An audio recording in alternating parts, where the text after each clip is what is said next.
This week marks the centenary of a city-wide strike against the British Army in Limerick, which became known as the Limerick Soviet. A Soviet is defined as a council or assembly connected with a socialist government, and this one lasted for 12 days, from the 15th to the 27th of April 1919. It was organised as a protest against Limerick being declared a special military area after the death of Republican and trade unionist Robert Byrne, who was killed during a prison escape. But how did the Soviet function and how did it compare to others in Europe at the time? Oisín Ó Cuilleanáin reports from Limerick. The first voice you'll hear is of veteran socialist, the late Jim Kemmy TD, describing what it was like in a special military area. All the workers entering the city had to show military passes, which gave their description, height, occupation, colour of hair, and so on.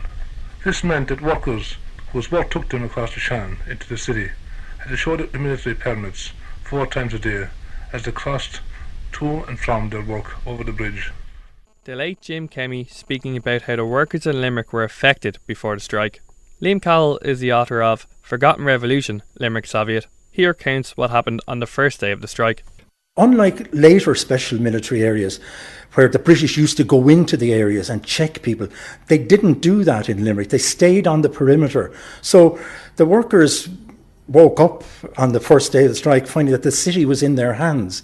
And the most basic thing that they had to do was, our question that answer was, how are we going to feed people? So they assembled in the Mechanics Institute, the Workers' Committee, and they ordered the dockers to go back to work to unload grain off the vessels, the millers to mill the grain, and they ordered the bakers to go back to work so that the ovens could be fired up and bread could be baked.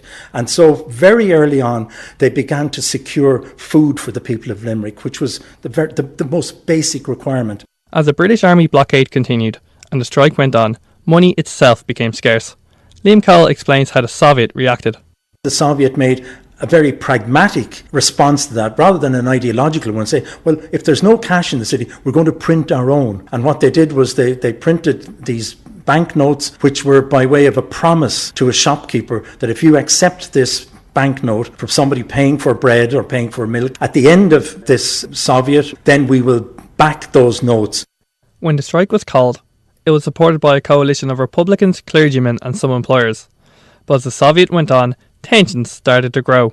The employers, the bishops and the senior clergy, by that I mean the parish priests, when the workers started talking about a general strike throughout all Ireland, they began to worry about, is this just Russian-style Bolshevism being brought into Ireland? So they began to be opposed. And so the uneasy coalition that had been there kind of fell away, basically, and left the workers on their own. What they did was they called it off without having lost the battle, without any worker having to accept a permit, and they called it off with their forces intact. In the year 1919, Soviets were also declared in Hungary and Germany in the chaos of post-war Europe.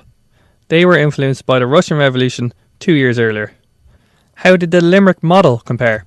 It had many of the aspects of the Russian type Soviet. In other words, it regulated the acquisition of food and the distribution of food, the pricing of food, opening and closing hours of shops. What it did not do, unlike Russia and unlike the attempts at Soviets in Hungary and Germany and the other countries, it did not take over, to use the classical phrase, ownership and running of the means of production and distribution. What they did was they monitored the employers. The proclamation went up at 5 o'clock this morning. The centenary festival Limerick Soviet 100 is holding a number of events throughout the city this month, including this play based on the strike called Bread Not Profits. The play is written by Mike Finn. The distillery, all out. Clothing factory, Empty. Matherson's, shut. O'Mara's. All the bacon factories are silent. Our play is only one of about 30 different events that are happening in and around the city to celebrate the centenary, and we're using different kind of little domestic scenes to illustrate the bigger picture. When you're dealing with a historical event, especially one as big and broad as the Limerick Soviet was, it's hard to kind of find a way in. So what we're doing is looking at a couple of smaller little situations, maybe a husband and wife arguing about the rights or the wrongs of the strike, and that's our kind of way into the whole bigger story. As part of the festival, there's also an exhibition of documents and photographs at the Mechanics Institute. The chair of Limerick Council of Trade Unions, Mike McNamara, describes what's there. This last paragraph here is where the Secretary addresses the meeting and he says, Chairman, it is now my sad duty to propose a vote of condolence to Mrs Byrne on the death of her son, who for the cause of self-determination, as all Irishmen are entitled, was murdered by the minions of the English tyranny here in our midst. But while condoling with Mrs Byrne, I must also congratulate her in having reared a son of such a heroic disposition, whose name will be handed down in the generations to come of an example of what an Irishman should be.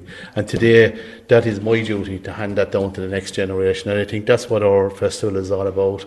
We want the people to know the sacrifices that were made by nationalists, Republicans, trade unionists, whatever they were, to help us to have the freedom of self-determination. Oisín Ó Cuilleanáin reporting on a sometimes forgotten story from Ireland's revolutionary period. After